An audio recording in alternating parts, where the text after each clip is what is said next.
Hello दोस्तों, स्वागत है आप सबका स्लीपी क्लासेस में। आज इस वीडियो में हम डिस्कस करेंगे कि यूपी पीसीएस के एग्ज़ाम में आप कैसे सफलता प्राप्त कर सकते हैं। देखिए, प्रीलिम्स का एग्ज़ाम बहुत इंपॉर्टेंट है लेकिन एलिमिनेशन बेस्ड है। रैंक आपको मेंस और इंटरव्यू ही दिलाते हैं। आप एसडीएम बनेंगे या नहीं ये आपका डिसाइड होता है मेंस और इंटरव्यू के मार्क्स को कंबाइन करके। इंटरव्यू भी थोड़ा अनप्रिडिक्टेबल है बिकॉज वो दिन आपका अच्छा नहीं हो सकता। आपको सवाल आते हुए आप नर्वस हो गए या आपकी कुछ भी गलत हो सकता है इंटरव्यू वाले दिन आपके साथ। तो दैट मीन्स कि मेंस एक ऐसी चीज़ है जो बहुत ही ज़्यादा प्रिडिक्टेबल है। सो इस प्रिडिक्टेबल चीज़ के ऊपर काम करके क्यों ना रैंक ही ले आया जाए। मेंस क्वालिफाई करना एक चीज़ है लेकिन मेंस अच्छे मार्क्स से क्वालिफाई करना ताकि आपके इंटरव्यू के मार्क्स कम से कम मैटर करे is another level all together. और उसको कैसे अचीव करना है वही आज हमारे इस वीडियो का मेन ऑब्जेक्टिव है। देखिए, यूपी पीसीएस मेंस अगर आपने 2018 ऑनवर्ड्स ही हम पेपर्स देखेंगे, उससे पहले तो पैटर्न ही डिफरेंट था। इनफैक्ट इस साल पैटर्न फिर बदल गया है, लेकिन 2018 आप जीएस के पेपर्स देख सकते हैं 2018 ऑनवर्ड्स। तो आप देखेंगे डायरेक्ट स्टेटमेंट बेस्ड क्वेश्चंस हैं, मतलब डायरेक्ट क्वेश्चंस हैं, बहुत ज़्यादा टेक्निकल नहीं है। थीम्स भी रिपीटेड हैं, हम डिस्कस भी करेंगे कैसे। सो यही एजेंडा है कि कैसे आप जो पढ़ रहे हैं, जो भी कंटेंट आप फॉलो कर रहे हैं, मैं ये नहीं कह रही हूँ कि आप हमारा ही कंटेंट फॉलो कीजिए, आप जैसे भी पढ़ रहे हैं खुद से पढ़ रहे हैं, लेकिन आप उसको ऐसे पढ़िए और अच्छे से पढ़िए। और you have to streamline your preparation with the strategy given in this video ताकि आप अपने मेंस के मार्क्स और बेटर कर पाएँ और मैक्सिमाइज कर पाएँ। That is the whole agenda behind this video. So आइए शुरू करते हैं। अनदर थिंग इज कि हमारे जितने भी कोर्सेज हैं स्लीपी क्लासेस के, चाहे वो स्टेट के हों, यूपी पीसीएस के हों, यूपीएससी के हों, सब पर 10% ऑफ है and this is valid until 28 नवंबर। आपको ये कोड यूज़ करना है और आपको एडिशनल 10% ऑफ मिल जाएगा। Now when you look at the UP PSC pattern, तो आपको पता चलता है कि टोटल जो मार्क्स हैं मेंस के वो 1500 हैं, राइट। जीएस के 6 पेपर्स हैं जिसमें से 4 जीएस है और बाकी 2 यूपी स्पेसिफिक हैं जो पहले नहीं होता था, जो इसी साल इंट्रोड्यूस हुआ है। तो जीएस के जितने भी पेपर हैं 200 मार्क्स के हैं। इसमें आपको 8 मार्कर क्वेश्चंस भी आते हैं एंड 12 मार्कर क्वेश्चंस भी आते हैं। 8 मार्कर जो क्वेश्चंस हैं आपको 125 शब्दों में और ये 200 शब्दों में। अब ये मैं इसलिए इम्पॉर्टेंट है क्योंकि जब भी आप आंसर राइटिंग प्रैक्टिस करें या यूपीएससी का कोई यूपी पीएससी का कोई पेपर देना, तो हमेशा टाइम के हिसाब से दें।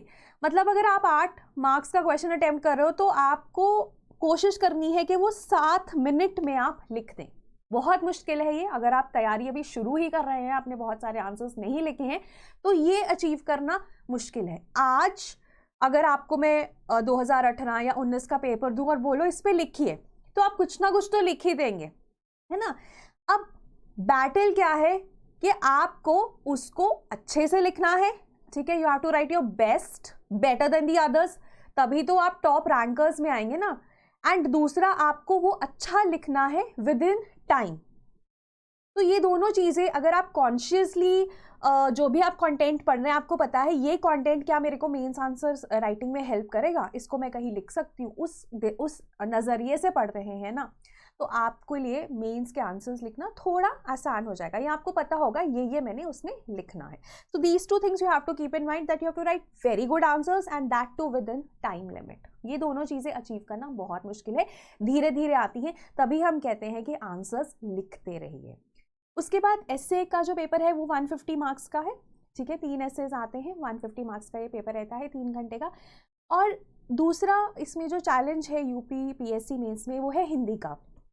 देखिए, जो हिंदी है 150 मार्क्स की आती है, और अगर आप इंग्लिश मीडियम से हैं तो आपके लिए ये थोड़ा डिफ़िकल्ट हो सकता है to get marks in the line of 90 and 100, 90 to 100 के बीच में मार्क्स लाना आपके लिए थोड़ा डिफिकल्ट हो सकता है compare to let's say someone who is from a Hindi medium. तो जनरल हिंदी पे भी आपको मेहनत करनी है, काम करना है, तभी आप अपना एक अच्छा रैंक ला सकते हैं। So that is the idea. देखिए, तैयारी अगर आप कर ही रहे हैं तो थोड़ा और पुश करिए उस तैयारी को और कोशिश कीजिए कि पहले ही अटेम्प्ट में आप रैंक ले आए, पहली अटेम्प्ट में आप SDM बन जाए। That is the idea. तो ये हमारा जो है पैटर्न रहता है 1500 नंबर। देखिए, ये हमारे पास 200 मार्क्स के हैं 1200, ठीक है, और हिंदी और ऐसे 150 के हैं 1500 टोटल आपके मेंस के मार्क्स रहते हैं। बहुत ज़्यादा मार्क्स हैं ये, और इनको अगर आप हर एक पेपर को अच्छे से टैकल करेंगे you will definitely score good.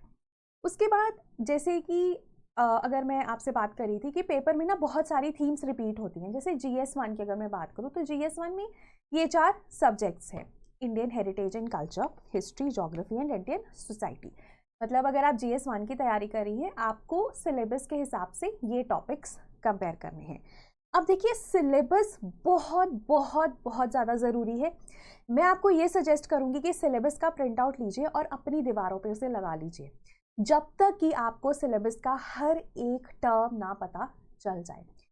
अब क्वेश्चंस जो है ना, इसी में से आएंगे। इनफैक्ट क्वेश्चंस रिपीट भी होते हैं, स्पेशली स्टेट PSCs में ये हमने देखा गया है।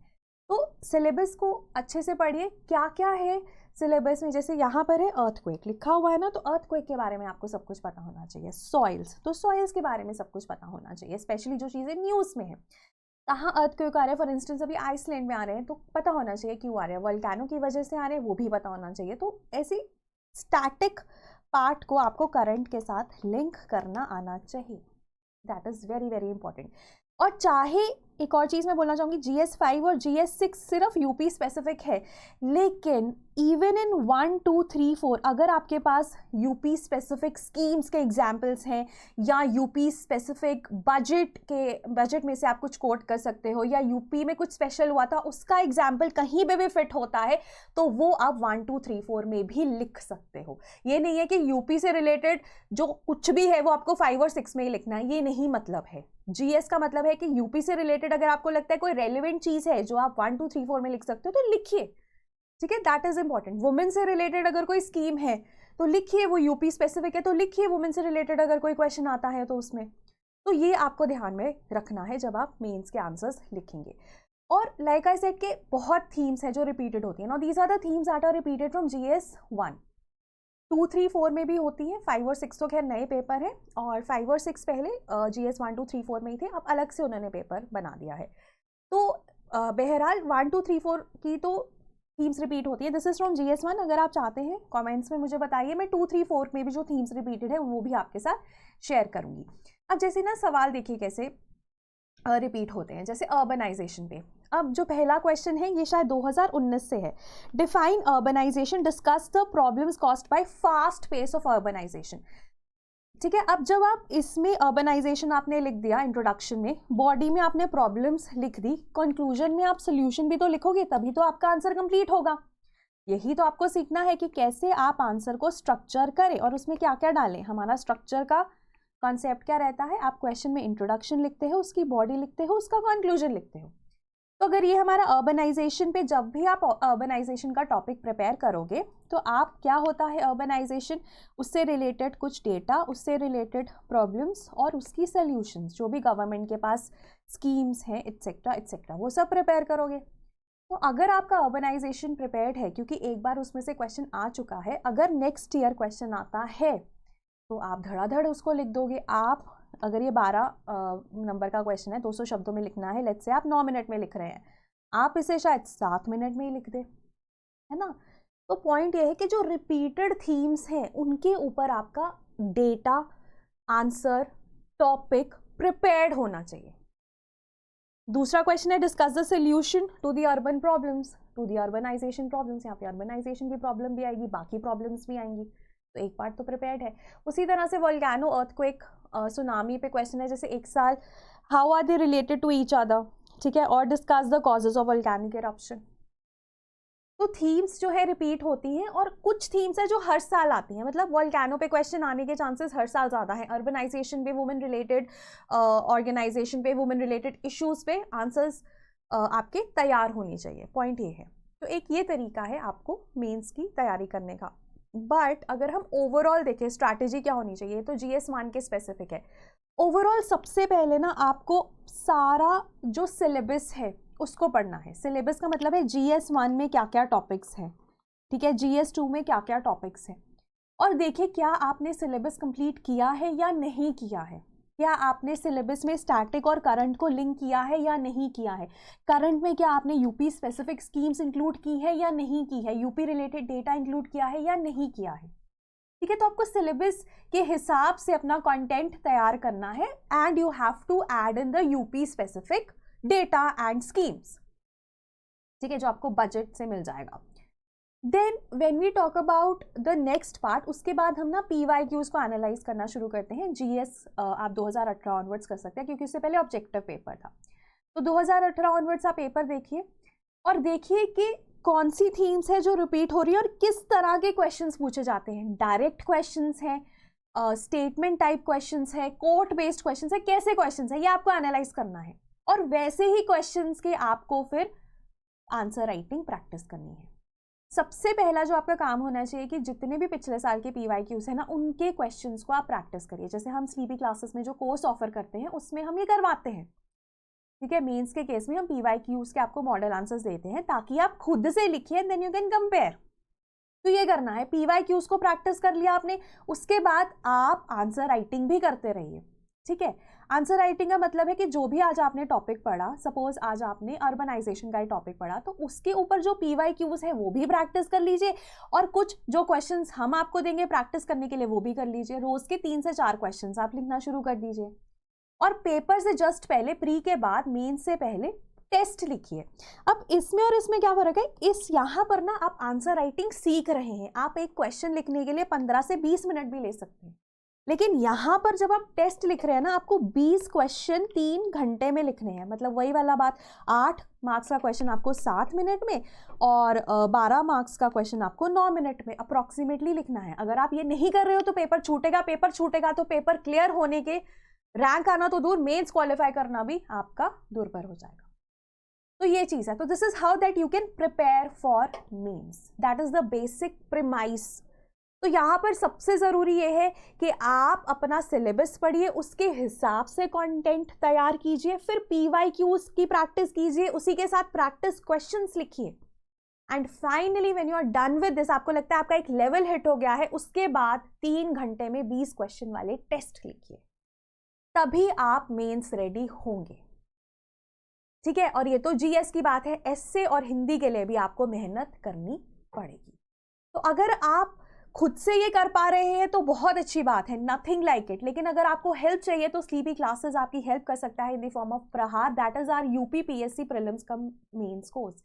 इसमें देखिए लेक्चर्स हैं, PYQ डिस्कशन है, प्रीलिम्स की भी और मेंस की भी, करंट अफेयर्स कंपाइलेशंस हैं, ठीक है, जो इंडिया की और यूपी स्पेसिफिक दोनों की कंपाइलेशंस हैं।